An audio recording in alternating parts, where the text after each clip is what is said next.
Senator Ron Johnson says the State Department under Hillary Clinton cut security in Libya before deadly terror attacks on the American consulate in Benghazi.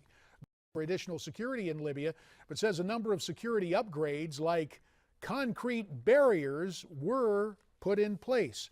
And Wisconsin Republican Senator Ron Johnson joins us right now. Ron, we thank you for your time. Welcome back to America's Forum.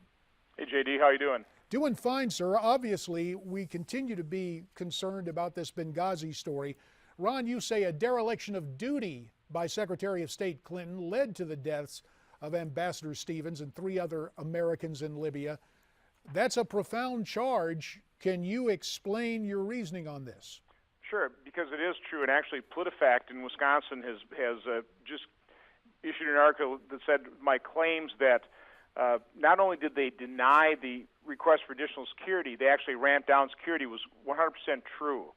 And so that does represent a dereliction of duty because, JD, I really don't believe that had the Secretary just provided nominal security, how about a few armed Marines, armed Marines rather than unarmed Libyan nationals to provide security for the compound, I don't think those attacks would have occurred. I don't think those Americans would have given their life for their country. Now, Ron, you also say the greatest outrages occurred before the attack, and I imagine you include what you just outlined there in terms of a failure to provide adequate security.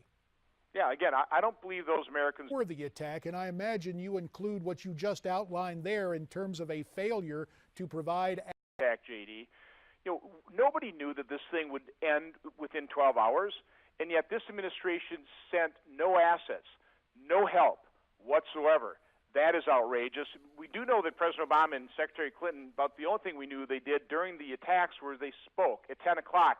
At 10:08, the State Department issued a press release basically fingering and calling out the internet video for the first time. So I have my suspicions that what they talked about wasn't sending help to the folks in Benghazi, but they probably talked about the cover-up. Well, and this brings us to this point, Ron. I happened to be in Washington and sat down with you the afternoon where you folks had the hearing, and you asked Hillary Clinton a question that elicited that shrill answer, what difference at this point does it make? When you reflect back on that line of questioning, if you were to see Hillary Clinton in a congressional hearing today, would you ask the same thing, and do you think you'd get the same response? Or is there anything else you would ask her today? Well, we just need to get to the truth. And so there are a number of questions. Exactly what did you do prior? Who made the decisions not to increase security? Who made the decisions to actually ramp down security? And that's certainly what I hope the House committee, and I think Trey Gowdy is going to be an excellent chairman, former prosecutor. And like Charles Krauthammer said, every sentence uttered by a Republican in that hearing should end with a question mark. This is about getting the truth for the families of those fallen heroes and for every American. We deserve the truth, JD. Ron, when you reflect back on that episode, and the reason I keep bringing it up, because let's just face it, if Hillary Clinton runs for president, her shrill response will be the soundbite that launches 1,000 ads. And I realize it may seem unseemly to talk about 2016, and yet politics predates policy.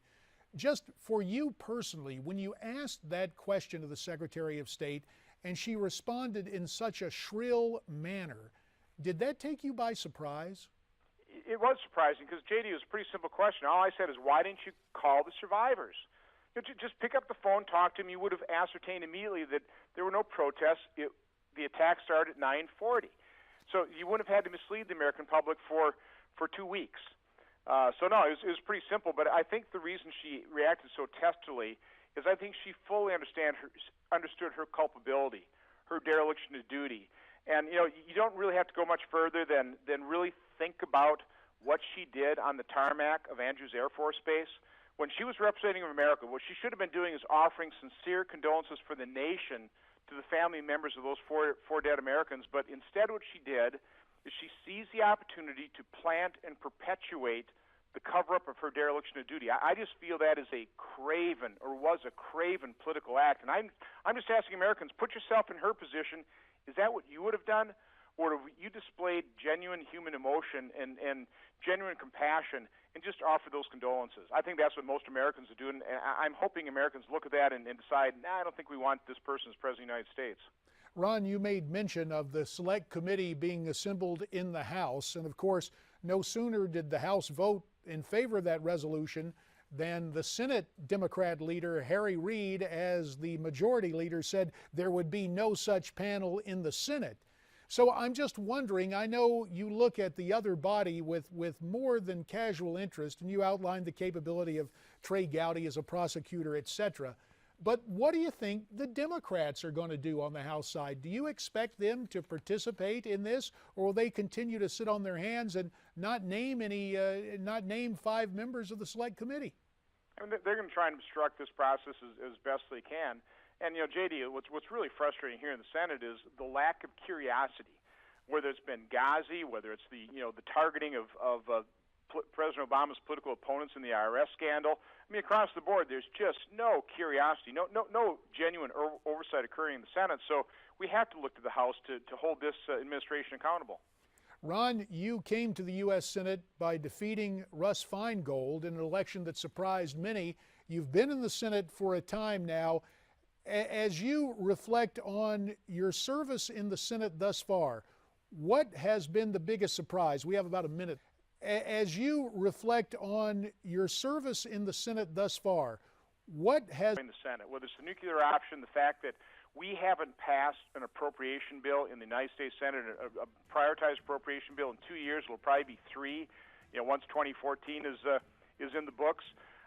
Republicans have received 9 roll call votes, floor votes on amendments in the greatest deliberative body in the world. Democrats in the minority in the House have received 125. That's how much Harry Reid has shut down the process of the United States Senate. It's just a shame, and it's because of Harry Reid that there's gridlock in this country and the lack of leadership of President Obama. Senator Ron Johnson, Republican of Wisconsin, will have to leave it there. We thank you for your insights and your work in the United States Senate, sharing your impressions of the world's most exclusive club, or as you called it at one point, the greatest deliberative body. Perhaps one day it can return to that status. Thank you so much, sir. Let's hope so. Have a great day. Take care. So, that's the word from Ron Johnson. There's more to come. Stay with us.